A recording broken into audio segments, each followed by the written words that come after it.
Good day everyone, my name is Major Amit and this is the fourth video in a series of videos called Leadership Masterclass, where we dive into what makes the difference between good and great leadership. Welcome to today's video where I'll be talking about a crucial skill for effective leadership, which is how to have difficult conversations.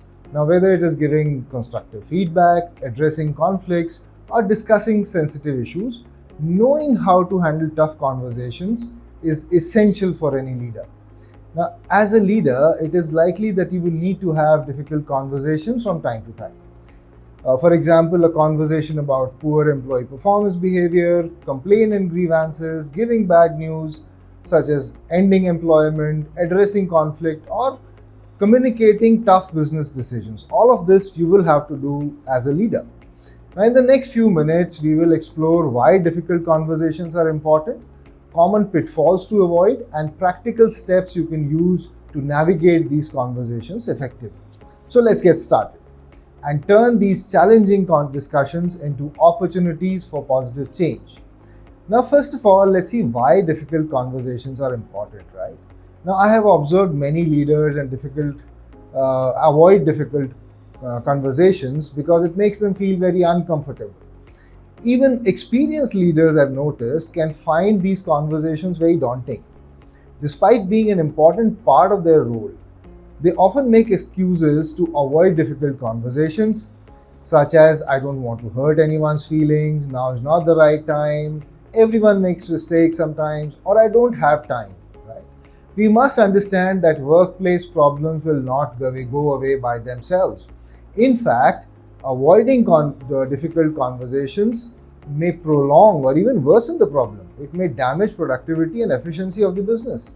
It may even reduce your team confidence in your ability to manage, lead, and which would lead to lower morale among team members. Now, it is therefore essential for leaders to have the skill, knowledge, and confidence to identify and manage problems at work early on before they escalate to the next level. Now, depending on the gravity of the situation, it is not essential for you to have all the conversations yourself. For less critical issues, you may want to delegate it to one of your team leaders, or for highly critical ones, you may even want to involve a more senior manager or even HR. Okay, so now let's see how to handle these difficult conversations. Now, preparation is the key to effectively managing difficult conversations, right? Make sure that you have all the facts and data with you. You must listen to complaints, but do not base your hypothesis on only one source, and make sure that you've verified the complaint from as many sources as you can. Now, once you are ready to have a conversation, set up a date and time, send a calendar invite. It's best that you send a calendar invite. As far as possible, the meeting should be done one-on-one and in a closed door environment, right? So there are various steps to how to handle this conversation, and we will look at them step by step. Now, step one is to stating the problem. So how do you, when you start a conversation, how do you go ahead and state the problem? So begin the conversation by explaining the situation clearly and concisely. Avoid unnecessary small talk. You should address the purpose of the meeting, the problem you are trying to resolve, or goal you are hoping to achieve. Now, stick to the facts and provide specific examples where possible. Refer to any dates, documents, work, or specific instructions you have to support your case. And also, then you got to tell the recipient of the feedback how this situation is impacting you, the team, or how is it impacting the business. Now, do not sugarcoat the issue. At the same time, it's important that you are to understand that you're dealing with a person's feeling, and therefore focus on the issue and not the person. Use words like the behavior, the situation, rather than you. Begin sentences with I instead of you. That's very important, because I'll give you an example. So, for example, I was disappointed that you were not at the meeting. Instead of saying that you missed the meeting again, right? So when you say you missed the meeting again, it is you pointing a finger at the other person, right? Instead of actually concentrating on what went wrong, that the other person did not come for the meeting. Now, put aside any personal feelings you have about the employee aside. Absolutely. Approach the conversation with a genuine intent to resolve the problem. That's again very important. Mention a person's value and positive contribution where possible and where you have them. For example, I'm talking to you because your behavior with your colleague in the meeting is an issue that you need to address. This surprises me because generally your attitude is very good. Therefore, you are setting up a positive tone to the whole conversation, right? Now, once you've made a clear statement of the problem, step two is to invite the employee to share their side of the story. It's important that you understand their perspective, their side of the story as well. Now, this is in response to what you've said. Focus on listening more and talking less. If the employee feels heard and understood, they are more likely to listen to you. Try to consider the issue from your employee's point of view. Do not be judgmental. Ask questions to clarify what you are unsure about or don't understand. There's nothing wrong asking to check back. Use words such as, "Can you elaborate on so and so?" Let the other person finish what they have to say. Don't interrupt except to acknowledge, right? That's very important.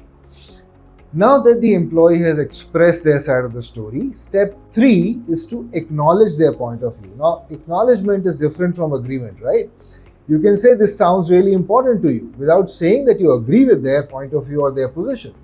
If required, you can also clarify what they have said. For example, "I want to make sure I understand you. You said," so on and so forth. So therefore, you are telling them that you are interested in understanding their point of view, and this gives a huge confidence to the other person. Now, after the employee has put forward their point of view and you have acknowledged, as step four, it is your turn to clarify your position without minimizing theirs. What can you see from your perspective that they have missed? Or has your position changed based on the information they provided? Now, that's also a possibility. Now, in step five, make suggestions about ways to move forward and resolve the situation. Phrase your suggestions by saying, "I think," or "I would prefer," or "I wonder whether," instead of demanding like "I want to" or "I have decided to." Those are words that you should, or phrases that you should avoid.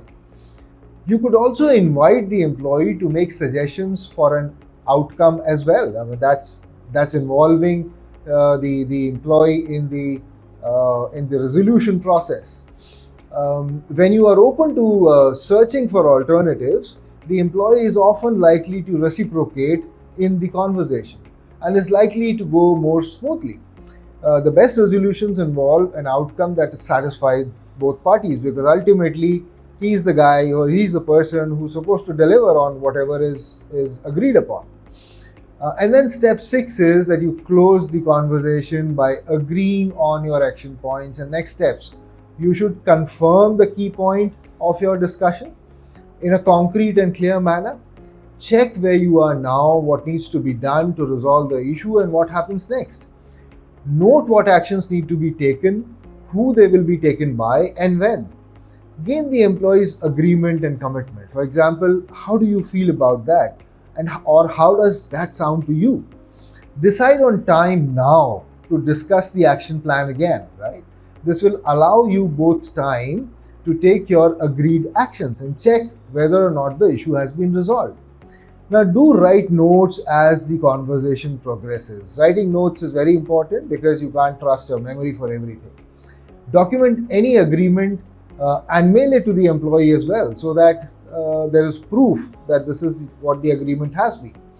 This should include agreed outcomes with dates and standards, any support or training to be provided to the employee, and any consequences of the agreement if the agreement is breached.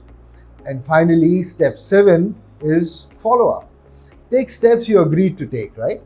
Allow the employee sufficient time to take the steps they agreed upon. Then follow up with the employee to find out whether the issue has been resolved or does it need revisiting. Provide the employee further guidance or support if they need it. Now, here's a bonus point, right?